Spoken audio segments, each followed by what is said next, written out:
नमस्कार, आप सबका स्वागत है हमारे चैनल पर। आज हम बात करेंगे कर्क राशि के बारे में। 2026 कैसे रहने वाला है, तो इन सब की जानकारी हमें देंगे पंडित सुनील भारद्वाज जी। नमस्कार पंडित जी। नमस्कार। तो ये जो वीडियो है प्लीज आप एंड तक जरूर देखिएगा और अपनी फ्रेंड्स फैमिली में शेयर जरूर कीजिएगा ताकि उन तक भी ये जानकारी पहुंच सके। तो आज हम बात करेंगे कर्क राशि 2026 कैसे रहने वाला है और इसका स्वामी है चंद्रमा और साल है सूर्य का। तो आप बताइए क्या रहेगा इस साल। देखिए, सूर्य का साल है। जब भी अगर न्यूमरोलॉजी की बात करें, सूर्य का साल होता है तो वो प्रॉस्पेरिटी तो देता है, क्योंकि 2025 उतना बढ़िया नहीं रहा। जी क्योंकि ये मंगल का साल था, थोड़ा इसने देखिए सब तरह के जो काम नहीं भी थे वो भी कराए। जी।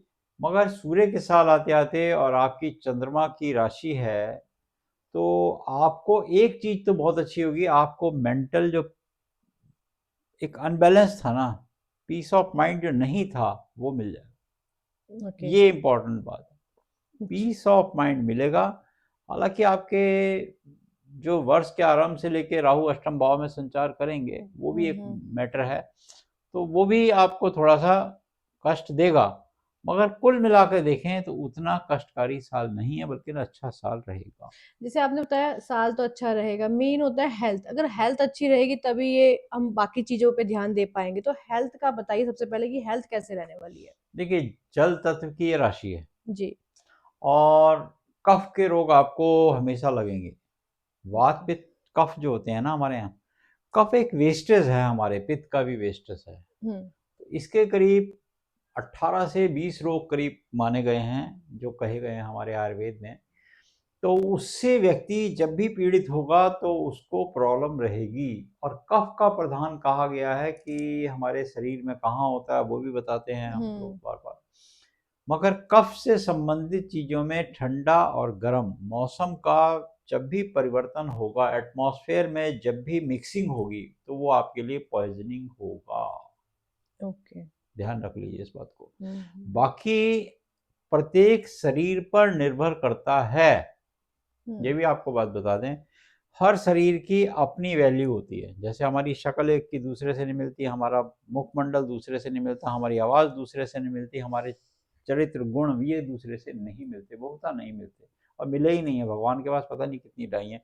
ठीक इसी तरह से वात पित्त कफ का भी चलना, ये त्रिदोष बढ़ना कम होना, और हमारा कफ की प्रवृत्ति कब बढ़ेगी कब वो कम होगी, वो भी नहीं मिलता। तो आपने अपने आप परहेज करना इंपॉर्टेंट है, बस जी। ये बात समझ के चलिए। कफ के जितने पदार्थ हैं उनसे बचें, ठंडे गर्म से बचें। तो आपको पता है आजकल सबको कि कफ कैसे बढ़ सकता है मेरा, तो जी। कफ चीज़ों से आपको इस साल बचना होगा। और वो आपके लिए थोड़ा सा भारी भी रहेगा, क्योंकि राहु क्या है, एक शैडो है। आपने टेस्ट के चक्कर में, मन में विचार लेने में वो खा लिया कुछ भी, तो फिर वो आपको कष्ट रहेगा। वर्ष के आरंभ में गएंगे धनु राशि में, जबकि सूर्य मंगल बुध और शुक्र भी बैठे हुए हैं, तो वो उनकी युति भी है, तो वो आपको कहीं ना कहीं बचना होगा कफ की चीजों से। कर्क राशि का गोचर के हिसाब से पूरे वर्ष कैसे रहने वाला है।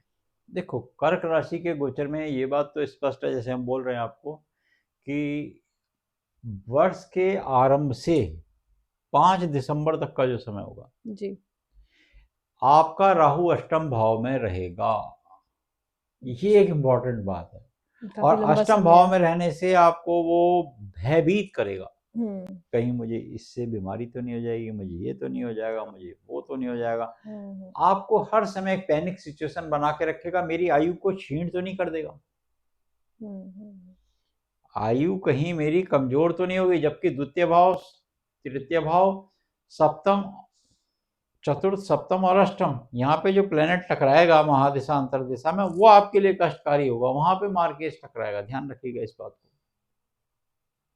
और उस पे भी एक और चीज बता दें आपको, आपके वात पित्त कफ में जब भी आपका कफ वात के साथ जुड़ेगा और त्रिदोष बढ़ेगा, यूं तो कफ जब प्रधान बन जाएगा उस समय ये समस्या होगी।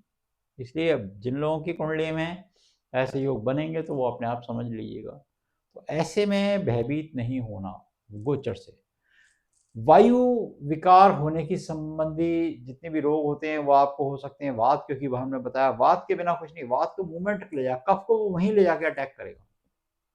हमने बहुत सारे जो मरीज देखते हैं तो वात पित्त कफ जब चेक करते हैं तो पता चल जाता है। अच्छा, वात पित्त कफ से भी पता लगता है कि उसकी कौन सी महादशा और अंतर दिशाएं भी चल रही हैं। ये बड़ी एक गहन विद्या है जिससे पता लगाया जाता है। हम लोगों के पास जो मरीज होते हैं तो उनकी हम वात पित्त कफ जब नाड़ी चेक करते हैं तो हमें पता लग जाता है। मगर उसके बाद वर्ष के आरंभ से 22 फरवरी तक मंगल सप्तम भाव में और अष्टम भाव में दृष्टि बना के रखेंगे, उससे भी टेंशन रहेगी। 7th हाउस और 8th हाउस को जब मंगल देखेगा तब भी आपको टेंशन करेगा। एक्स्ट्रा एफर्ट्स करने से रिस्पॉन्स आएगा बेटर। एकदम इजीली नहीं मिलेगा आपको कि आपको थाली कोई परोस कर दे, बिना एफर्ट्स के नहीं मिलेगा कुछ भी। कर्क राशि वाले इस बात पे ध्यान रखें। अच्छा, 11 मई से 20 जून तक का जो समय होगा मंगल नीच दृष्टि भी कर देगा। अब मंगल की नीच दृष्टि क्या करेगी? तो मंगल तो वैसे भी अगर कर्क का होता है तो वो नीच ही हो जाता है, वो नीच दृष्टि हो जाएगी आपकी। मंगल की दृष्टि आ रही है तो नीच हो, तो उसमें क्या होगा, आप अननेसेसरी बॉदेशन करेंगे। क्रोध को कम करो, दूसरों पे उंगली कम उठाओ, बाकी तीन अपनी तरफ आएंगी नहीं। तो वो आपने बैलेंस खुद करनी है, वो कोई दूसरा नहीं करने वाला। आपको आज एक एस्ट्रोलॉजी क्या है, आपको गाइड कर रही है जी। कौन सी महादशा आ रही है, कौन सी अंतरदशा आ रही है, और कौन सी गोचर की स्थिति आपके अनुकूल है और कौन सी नहीं है। आयुर्वेद वात पित्त कफ आपको बताता है कि ये संभावना है, इस समय रोग होने की संभावना है, तो उससे रोगों से भाई आप बद परहेजी करते रहोगे तो prevention better than cure, same वही है। उसके बाद 16 जुलाई से लेकर करीब 16 अगस्त तक के बीच में सूर्य संचार होने से स्वास्थ्य संबंधी परेशानी और बढ़ेंगी। उसमें बीपी बढ़ सकता है, ब्लड प्रेशर बढ़ सकता है, आपका जो रक्त संबंधी विकार आपको हो सकते हैं, शुगर आपकी प्रोडक्ट हो सकती है। तो तो ये कहीं ना कहीं आपको वो 3 मंथ्स का अपने रेगुलर चेकअप कराते रहना चाहिए HbA1c। तो वो आपको चेक कराना चाहिए। तो सारा आपको रिपोर्टिंग पूरी अपनी कर, मेडिकल पैरामीटर्स आपके परफेक्ट होने चाहिए, एक सिद्धांत ये। दूसरी, उसके बाद हम बात कर लेते हैं 1 जून से लेके 31 अक्टूबर तक का जो समय होगा। और उसके बाद इस समय में आपके पास एक चीज बहुत अच्छी हो जाएगी, गुरु की जब इसी राशि पर उच्च होकर दृष्टि पड़ेगी तब आपके पास गज केसरी योग बनेगा। अब आपकी जितनी टेंशन चल रही थी वो खत्म हो गई। यहाँ पर आपके मकान का योग अचानक बनेगा, अचानक धन मिल सकता है, आपको अचानक आपके कहीं से रुके हुए पैसे मिल सकते हैं, प्रमोशन के चांसेस मिल सकते हैं, कहीं जॉब के ऑफर आपके पास आ सकते हैं। बच्चों को पढ़ाई के लेकर बहुत अच्छी हो सकती हैं। अगर आप लकड़ी से जुड़े हैं, कपड़े से जुड़े हैं, या चंद्रमा से संबंधित कुछ काम है आपके, तो वहाँ पे आपको अचानक अपॉर्चुनिटी बड़ी मिल सकती है। तो वो टाइम आपके पास बहुत अच्छा होगा। जबकि 18 सितंबर से 12 नवंबर तक का जो समय होगा, मंगल इस राशि में नीच अवस्था में जब संचार करेगा तो थोड़ा सा कष्ट होगा, क्योंकि आपने अचानक जो संपत्ति आई, धन आया, वाहन आया, इससे आपने मिसयूज करना स्टार्ट कर दिया। मिसयूज इन द सेंस कि आप बहुत ज़्यादा उतावले हो गए, बहुत ज़्यादा खुश नहीं होना।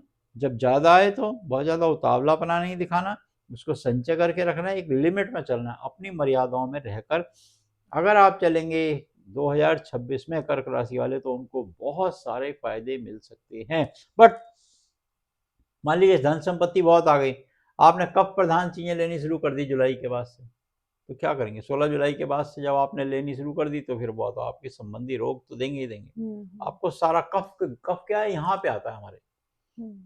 कफ जो है हमारे आयुर्वेद में गले और छाती तक बताया गया, यहीं तक है, कंठ तक, ये कफ प्रधान स्थान, इसलिए यहाँ पर सोना पहनना बताया गया, गोल्ड को यहीं पहनना बताया गया। जैसे आपने ये सब कान में, नाक में, आँख, ये सब पहनते हैं सब, बल्कि माला वगैरह भी सोने की पहनने को बताई गई है, वो ऊपर पहनने को बोली गई है, कि यहाँ नहीं बताई गई है, यहाँ चांदी बताई गई है।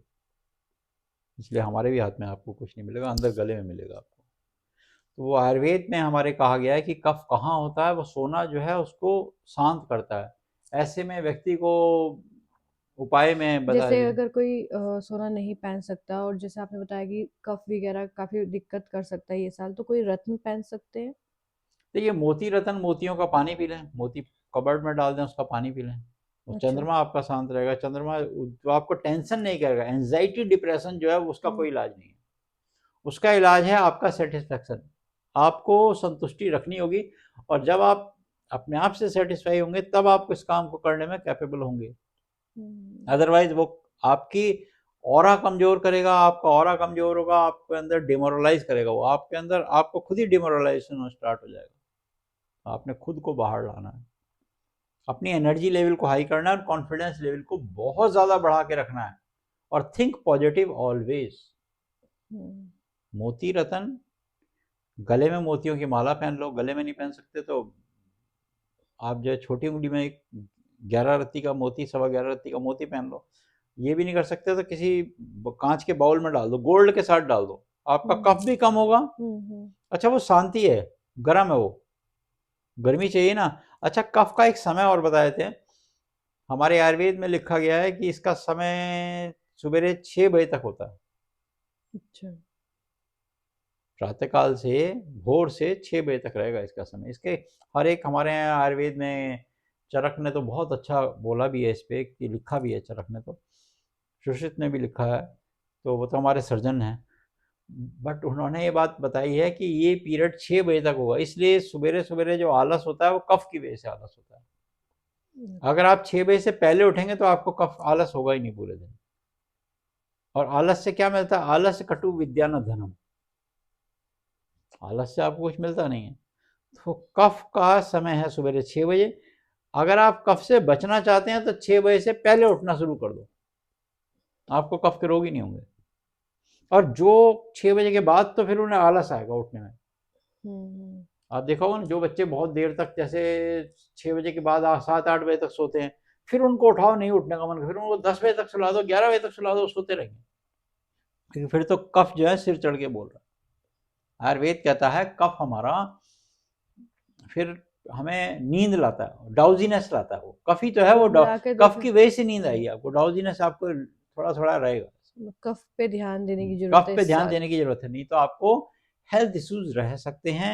आपका धन संचय भी, जैसे हमने बता रहे थे कि धन संचय बहुत ज्यादा भी हो गया आपके पास, तो आपने वो मेडिकल क्षेत्र में लगा दिया पैसा, उसका वो फिर बहुत बेकार है, वो कोई फायदा नहीं। उससे अच्छा तो पंडित जी को देके पूजा करा लो, चंद्रमा अपना उच्च का करा लो।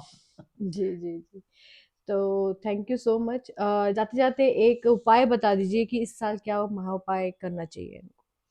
देखिए, महा उपाय तो ये है कि अपने घर की किसी कांच के बर्तन में आप, हम एल्कलाइन वाटर जैसे बनाते हैं, अच्छा। ठीक इसी तरीके से आपने एक कांच के बाउल में छोटा सा 2 ग्राम का भी सिक्का लाके ना, 1 ग्राम का डाल दो, बहुत महंगा नहीं है, 1 ग्राम का एक कॉइन सा लाके, छोटा सिक्का, एक नाक का बुंदा, कान की कुछ बाली, जो भी हो, वो एक कांच के बाउल में डाल दो। चांदी का? चांदी नहीं, सोना, सिर्फ सोना। तो चांदी डालेंगे तो फिर आपको और प्रॉब्लम हो जाएगी। ये बहुत लोग समझते नहीं है, जैसे कॉपर आपके लिए नहीं बताया गया, आयुर्वेद में नहीं बताया गया हमारे। अच्छा। तो बहुत सारे ऐसे लोग होते हैं कि वो अंगूठियां पहन रखी होती हैं, बहुत सारे लोगों ने कुछ कुछ रतन के चक्कर में वो पैसे के लिए पहने होते हैं और बीमार हो जाते हैं वो। ये मतलब ये कर्क राशि वालों के लिए आपने सोना डालना है, सोना डाल के उसका पानी पीना है। ओके। तो आपको कफ प्रधान रोग नहीं होंगे। और जब क्योंकि वही एंजाइटी करेगा, वही डिप्रेशन करेगा। मान लो आपने कुछ और ले लिया और आपकी एंजाइटी बहुत हो गई, डिप्रेशन बहुत हो गया, आपको काम में खराबी है, दुकान में खराबी है, अननेसेसरी लड़ रहे हैं आप किसी से, अननेसेसरी आप बॉडरेशन ले रहे हैं, गाड़ी चला रहे हैं तो टेंशन में ले रहे हैं। काहे की टेंशन? कोई गाड़ी आपसे आगे निकाल के ले गया तो आपको इरिटेशन हो रही है, इसने मुझसे आगे गाड़ी क्यों निकाली, आपने भी तेज होकर गाड़ी आगे। वो रॉयल पर्सनैलिटी नहीं है। आप एक सोबर गाड़ी चलाएंगे, कार का ही एग्जाम्पल दे रहे हैं, बहुत सटीक तरीके से, बहुत रूल्स को फॉलो करते, बड़े आराम से गाड़ी चलाइए, पहले घर से निकलिए आधा घंटा, वो आपकी पर्सनैलिटी को उभारेगा, वो आपके आभा को आपके फेस के अंदर ग्लो लाएगा। और जिस समय आप गाड़ी चलाएंगे उस समय आपका बीपी भी हाई होगा, आपके सारे ऑर्गन्स को ऑक्सीजन भी नहीं मिलेगी, ये बात ध्यान रख लीजिएगा। ये बहुत सारे लोगों के साथ देखा हमने, बहुत सारे लोगों के साथ देखा, उनको ऑक्सीजन नहीं मिलेगी, फिर वो फिर ऑर्गन्स को तो मिली नहीं, क्योंकि आपने एनर्जी यूज कर ली ना अपनी। तो आप बड़े रिलैक्स, ये बड़ा सुखमय जीवन है। जी। इसको फिर उससे एंजाइटी बढ़ेगी, इरिटेशन बढ़ेगी, वो इरिटेशन ये सब चीजें जन्म लेंगी। अब जन्म लेंगी तो फिर आपको, तो उससे बेटर है कि कफ को कम करें, अपनी एनर्जी को बचा के रखें और मेडिटेशन करें। यम नियम प्रत्याहार ध्यान धारणा समाधि तक जब पहुंचते हैं ना आप, तो मेडिटेशन करें। मेडिटेशन आपके लिए बहुत अच्छा है। बाकी पूर्णमासी को अगर हो सके तो अर्घ दें, पूर्णमासी को हो सके तो सत्यनारायण का व्रत करें। ये चीजें कही गई हैं। पूर्णमासी को फास्ट करें, एक टाइम भोजन करें।